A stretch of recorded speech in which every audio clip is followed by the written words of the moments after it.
Hello there, everybody. Germ here. Just wanted to let you all know, if you want to support the show, if you want to make sure you stay in tune with all the new updates that we got going on, make sure you go and check out my website, kineticaesthetic.net. On that site, you can find a whole bunch of stuff related to the show. You can find a whole bunch of just little blog posts on all my episodes when they drop. You can use that to stay in tune, so make sure you never miss anything that I release. You can also find some merch that I got going on. Right now, I just got some necklaces going on. There's some hot shit. You should go check it out. But if you want to stay in tune, like I said, just make sure you go and check out kineticaesthetic.net. Once again, that is kineticaesthetic.net. This is your boy Germ saying, I appreciate you for doing it.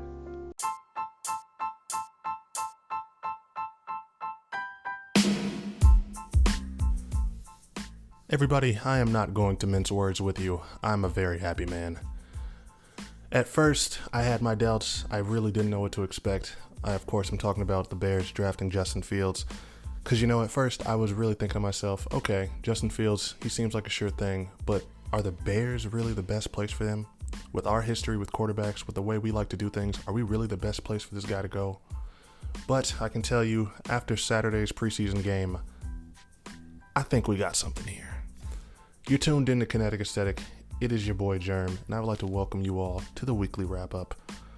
On this episode, I'm going to have a lot to talk about. I got, of course, Justin Fields and his preseason debut, along with all the other NFL quarterback rookies who all showed out. I've got Tory Lanez and what might be his biggest mistake and the one that's going to finally get him to shut up and sit down. I've got Future showing why he is the misogynistic king, and I don't mean that as a compliment. And I've got a whole bunch more. So without further ado, let me get into it and let me get this started. Y'all know I don't like to spend too much time on my intros. I ain't Drake on Tuscan leather. So let's go.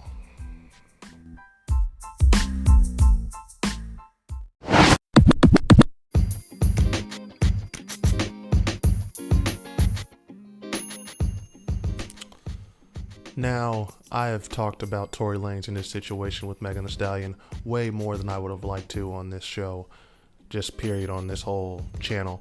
But what I want to do is just continue to just talk about it because they keep bringing up different little interesting tidbits with the decisions that Tory Lanez mainly has been making. Now, as you all know, last month or a little while ago, like at the end of last month, Tory Lanez decided to just make a surprise guest appearance at DaBaby's Rolling Loud performance. And at the time, I said to myself, it really didn't seem like a smart thing for him to even be close to her. And I have been proven right. According to reports, Megan's team has already come out and just, they've brought it up in court and they've been trying to get Tory Lanez's bail revoked or just set even higher because according to them, he definitely violated his restraining order that she had against him. Of course, that makes sense. He was ordered to stay 100 yards away from her, and considering that DaBaby performed right after Meg, considering that that Tory Lanez was in that little costume or whatever, just on there, he surprised everybody by getting out of it. I think it's safe to say that he was definitely not 100 yards away from her at some point during that whole day. Now, some people have tried to come out and say it doesn't matter. It's a festival. He was there to perform. He was there to work and everything. You can't really control all that. I'm not buying that. I'm not with it. If you already have a restraining order against you, even if you're a rapper, even if you're a famous musician, it's probably best to just, just do it, just follow it. Don't go out of your way to just sort of, put yourself at risk like that. It was dumb to begin with. So I don't really see any way he's going to, get out of that one. It wasn't smart, Tory. Like, I know your brain isn't that big and you probably don't use it that often, but you probably should have right there. Now, what's even more concerning and just sort of crazy to think about is that there are reports that he and DaBaby were actually planning to storm the stage while she was performing. Now, I've been thinking about that one a lot because I just sort of, like, what are you really going to do to her on stage in front of thousands of people in the crowd and then millions probably watching at home? I don't know. But, yeah, that is reports. So, thankfully that didn't happen. At worst, at best, I should say, unfortunately, she probably would have just been made to feel really uncomfortable having, a dude that she doesn't already mess with in DaBaby, and then someone who allegedly shot her on stage with her trying to antagonize her. So I'm glad she didn't have to go through that. But at the end of the day, man, hopefully this is what is going to get this guy to just, sit down, Stop doing the most. Stop all this shenanigans. Stop trying to keep a beef going that you have with a woman. Like, I don't know. As a man, when you have a beef like that with a woman, that's not something that you just sort of try to just pride yourself on. You don't just go up to your homeboys and be like, yeah, man, I totally showed that girl. That's not what you do. So hopefully, like I said, Tory Lanez, use your brain. It doesn't matter how small it is. Use it. Stop being stupid. Don't get yourself arrested and put in jail. I'm not going to wish that on my worst enemy, but you definitely just need to sit down at the very least.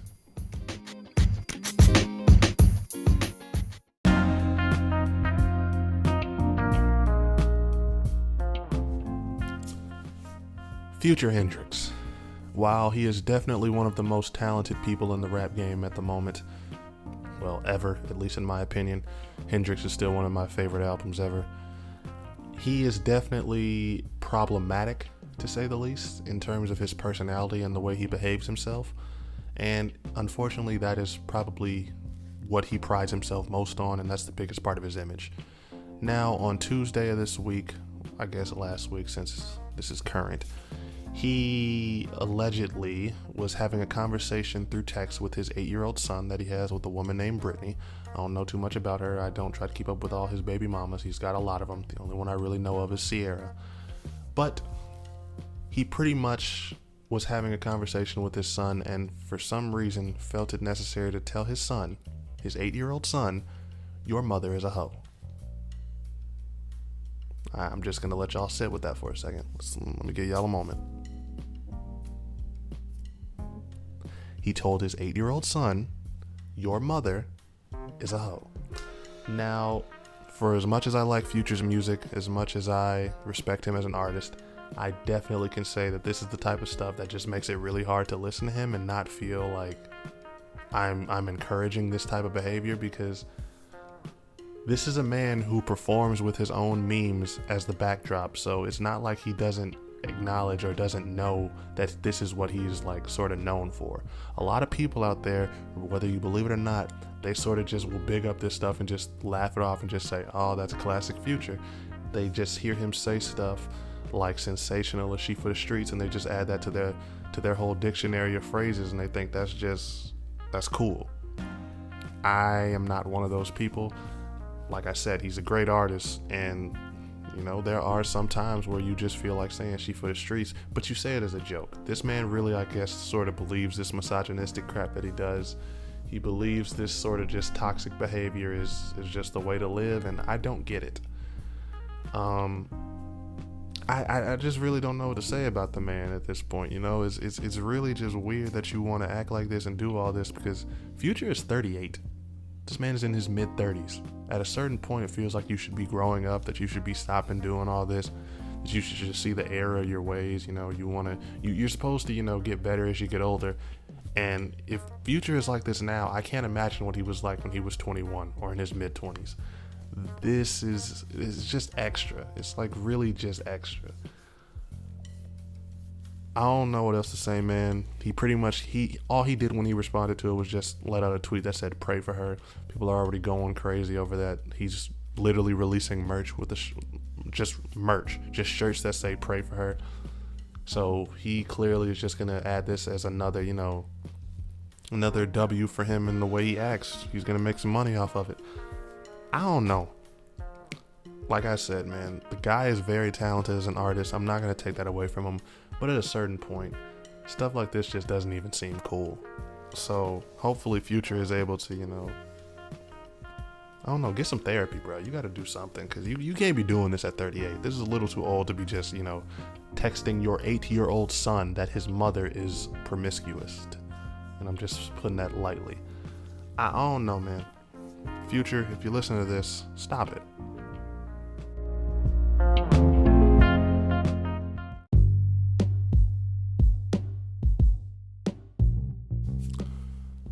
According to a complex poll that they conducted, and they asked people from the ages 18 to 34, the most popular, the most influential person when it comes to the youth is Travis Scott.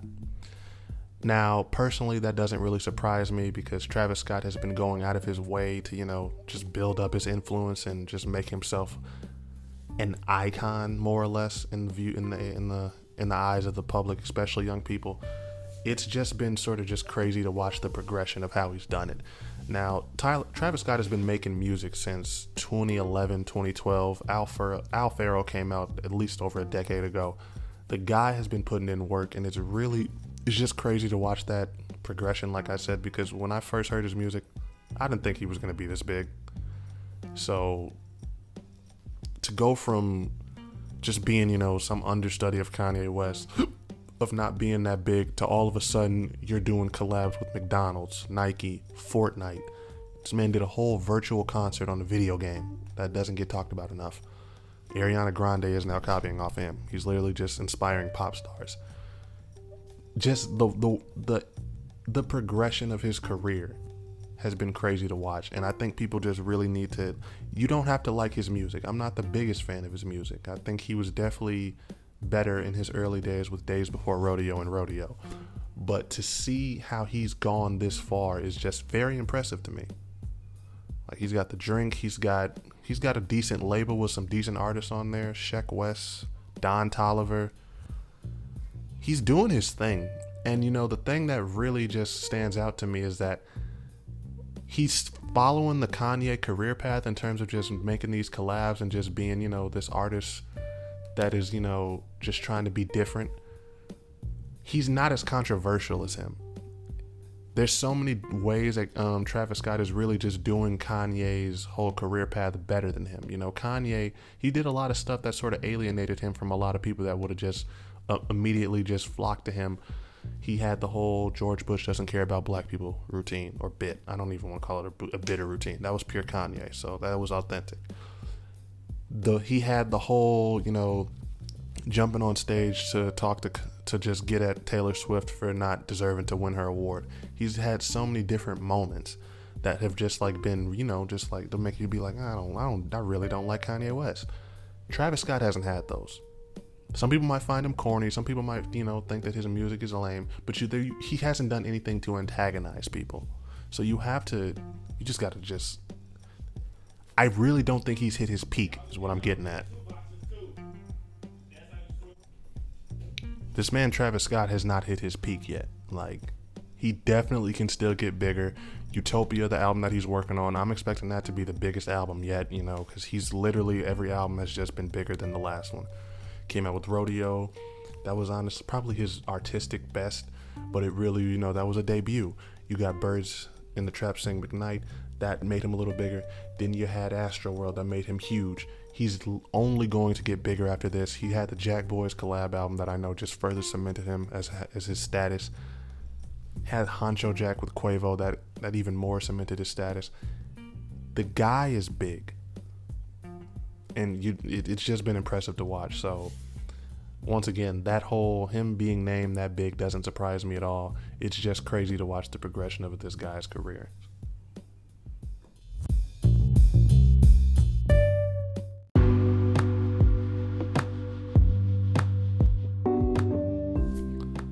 Ladies and gents, time for my favorite story of the week. Now, after a long awaited and a long hyped up wait, we finally got to see Justin Fields make his on the field debut in the preseason for the Chicago Bears, and I can tell y'all, it was nice to see.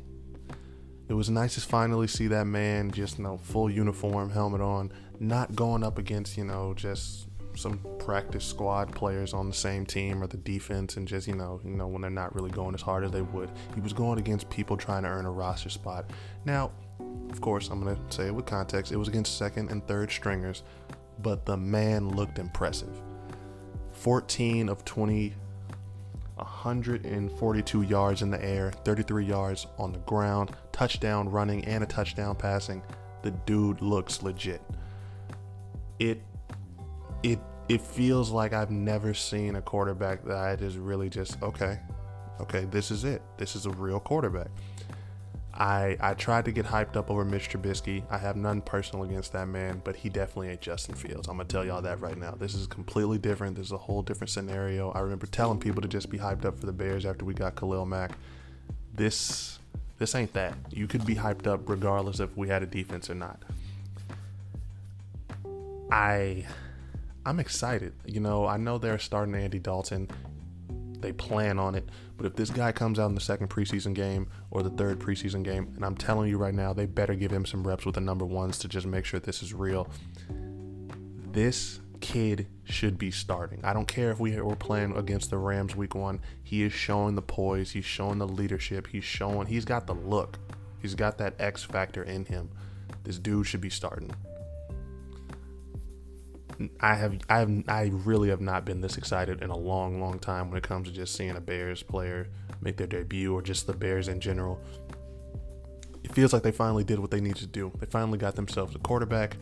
I don't know. The defense is getting a little older. We got Khalil Mack. He's not going to be playing forever. I know he's not that old yet, but he's getting up there. This is an exciting time to be a Chicago Bears fan. It feels like people thought that our window is closed once Trubisky had just screwed up. It feels like we just opened it we just pried it back open. So I'm excited, y'all. The Bears are looking nice. Everything is looking good. I'm excited to see what we do next. Now, when it comes to the other rookies, you had Trevor Lawrence, who came out. He looked good in his debut, 7 of 9, 67 yards. He was moving his offense. You had Zach Wilson. I have no idea why the Jets thought it was a good idea to take him over Justin Fields, but thank you for doing that. He came out, looked nice. You had Trey Lance for the San Francisco 49ers, came out, threw a deep, long bomb, and that ended up being a touchdown. All the first-round quarterbacks came out and looked good. So this looks to be a decent time to be a fan, to be a team that has a young quarterback. Even Mac Jones for the Patriots, he didn't look like he should be taking that spot away from Cam, but he definitely showed something. It's going to be a whole different scenario now once some of these guys are getting in real game time and they're playing quality starters in real games that mean something, but they came out and they just showed why they were the top quarterbacks in the draft, and I'm excited to see what the future holds for the NFL, because Brady's not going to be playing forever. Drew Brees is already retired.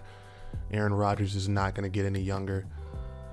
It's going to be Mahomes, Justin Herbert, Lamar, and I think at least 2 of these other young guys that are in this draft class are going to be leading the NFL going forward, and I'm excited to see how they do. And I'm going to tell y'all right now, I definitely think the Bears are going to be one of those teams, because we got one of those guys in Justin Fields. So once again, excited for the future.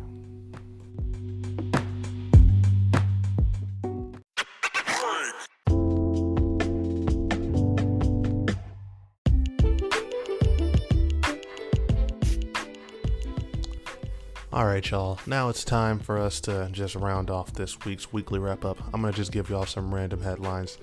PJ Washington, if you haven't been paying attention, if you don't know too much about his story, he is a basketball player. He played for the University of Kentucky.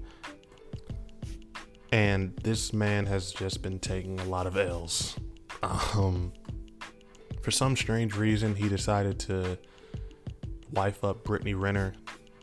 I guess, how would I describe what she does?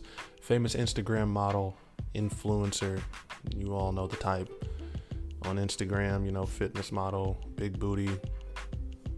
That's really just all she does, is just show that off on Instagram, relay knowledge. I mean, she did release a book that was pretty much about, all the men that she had been with up to that point, and just what she had learned from her experiences and things of that nature. And she's pretty much famous, for I don't want to disrespect this woman, because I don't know her. She's a public jersey chaser. She doesn't try to hide it or anything. She's even come out and said in videos before, if you want some easy money, go mess with an athlete. And for some reason, PJ Washington thought, you know what? I like her. I like her enough to wife her up and put a baby in her. And he did. And now, after not too long after that baby is born, they are breaking up, and he's hurt. He pretty much came out and tweeted out he was faking it all along. He's been going through it. It feels like the wool has been pulled from over his eyes, and he's seeing things for how they are. And yeah, giant L, my man. But the reason I'm bringing this one up is because just this past week, it was reported that he was paying her $200,000 a month in child support. He's come out and already said stop the cap, but he's already getting on Twitter and just, accusing her of not allowing him to see their son. Sad story, man. Sad story. I don't wish this type of story on anybody. I don't wish this type of situation on anybody again. That's not funny when you have to just be playing like that when it comes to your kids, but hopefully it teaches the young man, it ain't always worth it. Not every woman is a good woman, especially when they have a lot of things to gain by messing with you. You have to understand the position that you're in. You have to understand that, you're an NBA player. A lot of women want NBA players, not because they love basketball or they love athletes, because they want the money that comes with that. So use your brain, young buck. Sorry you had to go out like that. In other news, a new census report is showing that the population of white Americans is actually decreasing for the first time in a long time. And honestly, that one doesn't surprise me so much. America is becoming more and more diverse. We're a country that, this is what a lot of people on the far right are probably afraid of because of immigration and everything. It's becoming less dominantly white. It's becoming more of a melting pot, as it should be, and it's becoming more culturally diverse, which it should be. And you know what? Some people might not like that. I think that's a beautiful thing. It's showing that as a country we're evolving, we're becoming different, we're having more and more different cultures and ethnicities to just live with and to mingle with, and that's what's making America great. Again, I hate to reference who I'm referencing, but that's what makes America great to me. I've always been a big fan of the idea that this country is truly a melting pot of different ideas and different cultures and different beliefs, and it's starting to show itself. So big shout out to all the people that are coming into America that are helping shape what it is today. As long as you come with good hearts and good intentions, I got a lot of love for you. Finally, I talked about Travis Scott earlier. It's time that I talk about one of his artists, Don Toliver. Very talented man, dropped one of the best songs of the year with What You Need, and all of that momentum might be hitting a little bit of a roadblock right now, more than a roadblock. He has been accused of rape. Not sexual assault, not anything lower than that or anything similar. It's been flat out rape, big R. And it's disturbing to hear. I hate the idea that this man who has been so talented, has been making such great music, could be guilty of such a thing, but he's going through the situation right now. Now, I will say, just to give you context, that this isn't an Instagram accusation. This was a woman that I'm pretty sure it was Instagram. She pretty much just came out and said, yo, he did this to me. This happened years ago, but I'm finally just able to talk about it right now. She even called out his girlfriend, Kali Uchis, saying, I love your music. How could you're hurting me by being with this man. I'm an innocent until proven guilty type of person, so I'm not going to condemn him or anything. This is a bad look. This is a bad look for someone who's got an album coming out, that's got a lot of hype behind it, that's been doing his thing in the music scene. I hope that this isn't true, because this guy is too talented to just be throwing away his career by doing something stupid like this. Regardless of how old it was, I hope this is fake. And that's all I'm going to say about that. And one other thing I wanted to add to this. Big Crit, one of my favorite underground or lesser known artists, has recently announced that he's going to have 5 of his streaming projects added. 5 of his older projects added to streaming. Make sure y'all go listen to those. Big Crit is a very talented artist, deserves a lot of respect. Yeah. Yo, Jerm here. Just want to tell y'all that if you are looking for some new clothing, looking for some new fresh urban wear, you should go and check out my homeboy's creation, his new brand, Stonerville. It's the hottest urban and weed-related clothing that you're going to find. He's got a whole bunch of fresh hoodies outside right now. He's got a whole bunch of fresh shirts in the works. It's just one of the hottest new companies that I've seen this year, and it's only going up from here. So if you have any type of interest in getting some new fresh urban wear and you want something that's fresh, affordable, and just cool to look at, go check out Stonerville brand. You can go check it out online over at stonervillebrand.com. It's created by my friend Juice God. It is the hottest clothes you can find out on the market right now, the hottest new, fresh, black-owned business you can find on the market right now. So go check it out.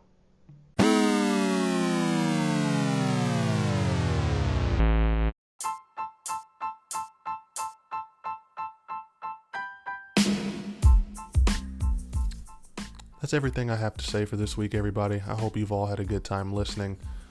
I hope you've all had a very good week. August is my month. I am a Leo. It's actually my birthday on the 15th. So by the time y'all are hearing this, it would have passed. I want to say another year older, another year of learning, of just growing and trying to become a better person. It's not something that you're just gonna do. You're gonna make mistakes as you live life. That's just all human nature. But if there's one thing that going from 25 to 26 has taught me, it's that you have to just make sure that you live in the moment, that you don't let your pride get the best of you, and that you just, never have too much ego to admit when you make a mistake or when you need to apologize to someone. Life is short. We're here for literally the less than the blink of an eye in terms of how long old this universe is and how long it's going to go on. So just try to make sure that you just live a good life. Because this life that we live right now is only temporary, regardless of what you believe in terms of the afterlife, in terms of religion. What comes after this, that's eternal. Whether you believe there's nothing or whether you believe you have eternal life, you're gonna be going through what you're going through after this for a lot longer than what you're gonna have to go through here. So try to make the time that you're here count. Try to make sure that you just spread good energy, because that good energy is gonna follow you no matter what you believe. This has been Kinetic Aesthetic. This is your boy Germ, and I do want to say thank y'all so much for listening.